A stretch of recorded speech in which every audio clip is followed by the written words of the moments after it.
You ask Tiger to solve. This deals with linear equations with one unknown. The final result is x equals 11. Let's solve it step by step. Group all constants on the right side of the equation. Add 26 to both sides.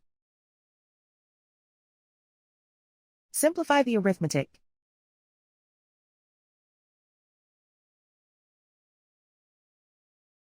Isolate the x. Divide both sides by 3. Simplify the fraction. Find the greatest common factor of the numerator and denominator. Factor out and cancel the greatest common factor. And so the final result is x equals 11.